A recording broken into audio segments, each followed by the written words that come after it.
की कॅन्सरचं ते प्रमाण वाढेल प्रमाण वाढेल.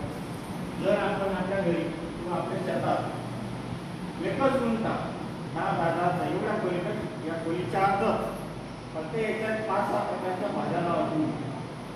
आता माझ्या घरी ते पण एक किंवा सांगतो आणि घरचं म्हणजे भाजीपाला घरचं वापरून शेजारच्या लावून दिल्या जातो. सत्य परिस्थिती सांगते तुम्हाला वाटत तर व्हिडिओ शूटिंग करून सांगेल. माझ्या विशेष प्रवासाची गरज आहे का? मला पगार 1 लाख रुपये इतकं काही घेतलं नाही का? पण या याच्यासाठी एक समाधान माणसाला लावलं जातं. आणि तो जे तुम्ही एकूण ताजे भाजीपाला कशाल तुम्ही एक वेळ कारल्याचा लावा, एक गडक्याचा लावा, एक मिरच्याचा लावा, 2-3 नुसते वांगीचं झाडं लावायची, 2-4 मिरचीचे लावायची, एका बाजूला ती पालक असते, त्याच्यानंतर कोथिंबीर असते, कोथिंबीर आकाशात आपल्या याच्यावरती या बाटल्या असतात प्लास्टिकच्या या बाटल्या घालून त्याचे भर पाडून ते टाकून देतात. बिल्डिंगमध्ये सुद्धा भाजीपाला बनायला लावून गेले शेतावर.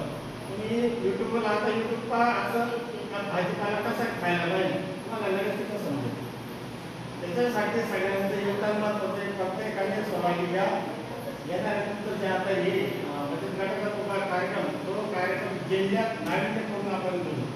त्याही याच्यामध्ये आपण